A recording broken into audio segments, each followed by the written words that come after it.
We are keeping it very realistic around here. I read 2 books last month. So I have my list. We're going to talk about the 2 books that I read and also what I plan on reading in October. I moved countries and I've been in a huge transitional state in my life right now. So that is why I have only read 2 books. Although I did read half of one and I DNF'd it, but we'll get to that. So first, let's talk about the books I did finish in the month of September. And the first one was Handsome Devil by L.J. Shen. It's the 3rd in the Forbidden Love series. Yeah. And this one followed this guy that was just a real jerk through the other 2 books. And I was actually really excited about his story though, because I wanted to see why he was the way he was. That all comes to light in very true to L.J. Shen fashion. I enjoyed this story. However, if you are a big L.J. Shen reader and you've read all of her other works, then it might seem a bit repetitive. Reminded me a lot of The Villain. If you've read The Villain, it was very similar to his story, and kind of like his villain arc, why he was the way he was. It's kind of similar to that. And so it just didn't really feel that exciting to me. I did enjoy the mafia aspect and I really enjoyed the female main character. I thought she was really great and really realistic. I think that's something that L.J. Shen does really well. Also the part at the end where you kind of find out a lot of the things in the story, kind of like that big crescendo at the end, it was kind of surprising to me. I was like, oh, I didn't see that coming. So that was fun. I give it 4 stars, but I think mostly just because I did think it was very similar to her other book. But I think if I hadn't read The Villain, I would probably, or many of her other works, I would probably think it was 5-star because the story was really interesting. So next, I read Wild Love.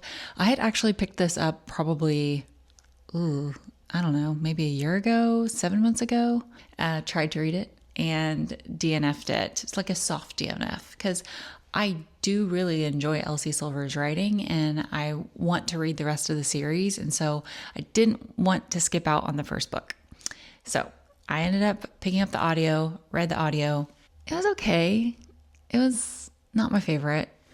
The female main character bugged me so much.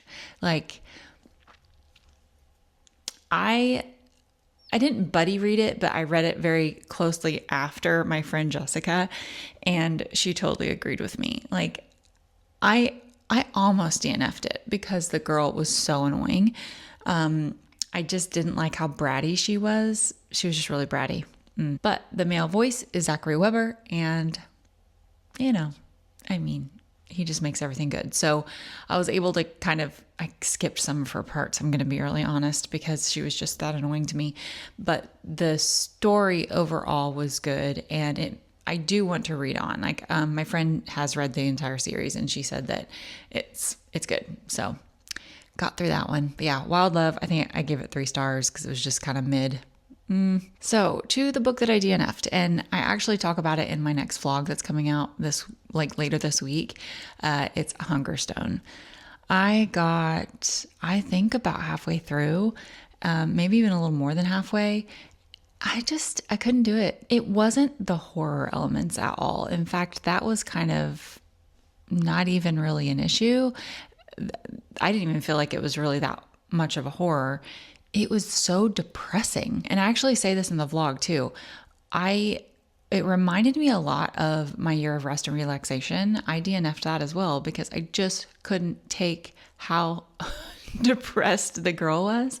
So I just still don't know what happened. I Googled it. I tried to find out just to find spoilers online. If any of you know what happens, sorry, there's like a gnat. If any of you know what happens, please maybe write spoiler and then tell me what happens because I don't know.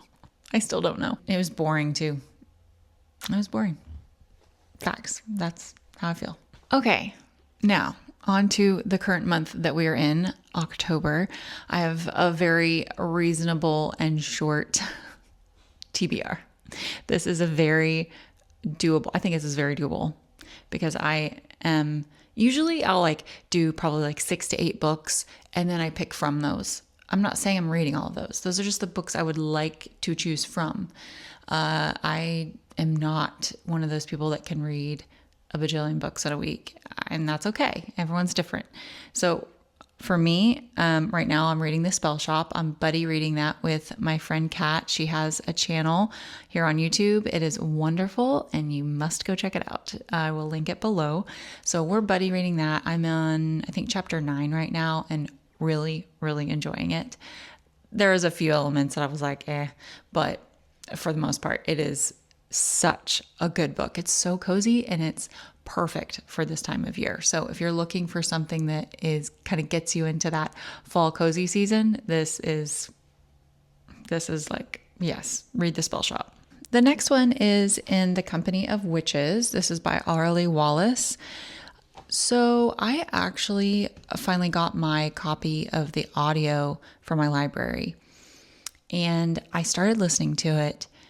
And it was really, really hard to follow along with the audio because the narrator didn't really, there's like a bunch of sisters and they are all living in the same house. And so I think they're sisters or something like that. But they're all together. And so there's all these different characters and she doesn't differentiate really between the voices. And that was really hard and started to get a little confusing. So I am going to switch to the physical book on my Kindle. I'm just going to read it because the story was cute so far. It's about a bunch of witches that live in a house. They have like an Airbnb and I think somebody dies. And based on like the first chapter, I think you know who dies, but yeah, I haven't gotten there yet. So I'm looking forward to finishing that. This next one is one that's been on my TBR forever. Like forever. You've seen me mention it multiple times on this channel if you've been watching for any length of time. It's The Familiar by Leigh Bardugo. I love Leigh Bardugo. And I am trying to be patiently waiting for her third in the Alex Stern series of Ninth House. It doesn't come out until next year. And I'm just like, I'm so excited for it. So in the meantime, I'm trying to read her other things. And The Familiar is a book I actually physically own. It's back in Oklahoma, but I don't know what it is. Like I can't seem to just dive in. I've read the first couple chapters and it's good. But yeah, I need to like force myself to really commit to that book. I think there's a lot of like historical stuff to it. So I don't know why I feel a bit intimidated, but my friend has also, the friend I was talking about earlier, she's also read it and she said it's great. So I need to definitely get that one done this month. Finally, I am going to be reading If It Makes You Happy by Julia Olivia. It's a single dad set in the fall in like 1997, I think, and in Vermont. I mean, that can't suck. The cover is really, I mean, you guys have probably seen it. It's like a quintessential fall book, right? So that is, yeah, that's going to be good. I have a good feeling about it just solely based on the cover. Although I read a book last year. I'll link the video here. I read a book and I hated it. It was horrible. And the cover was so cute. I think it was an ARC that I got. And I was just so disappointed because it looked like it was going to be such a great book for the fall. No. I also wanted to share a little bit of what I've been watching. So I just finished season 4 of Stranger Things and it was amazing. Although I will say, I think season 2 was my favorite. I'm pretty sure season 2 was amazing. I didn't like though how they made Steve Harrington kind of dumb in this one. I feel like they made him like just kind of the dummy in this final season or the 4th season. And I didn't like that because he's one of my favorite characters. It was definitely scarier, I think, than the other ones. But other than that, I'm just waiting for season 5. And then we are going to be watching Tron, the new Tron Ares or something like that, that comes out this week. And my daughter was like, can we please watch that as a family? And I'm like, yes, absolutely. And so we'll be watching that. And also, yearly need to watch You've Got Mail. I've been watching that ever since 1999? No, 2000. My freshman year of college, my friend had the VHS. She was like on my hall in my dorm, and I just needed something to like put into the VCR. Okay, that's how old I am. And she had the VHS tape, and so we put it in, and it played on repeat. I swear we watched that movie so many times, just like it'd be on in the background or whatever. So I love You've Got Mail. It holds a very special place in my heart, and I will be watching that hopefully this week, if not this weekend. Also, I might be going to England, so stay tuned. Yeah, my life is crazy. Let me know what you're reading in the comments. I am always eager to know what else is out there and kind of get excited about something, maybe a different genre even.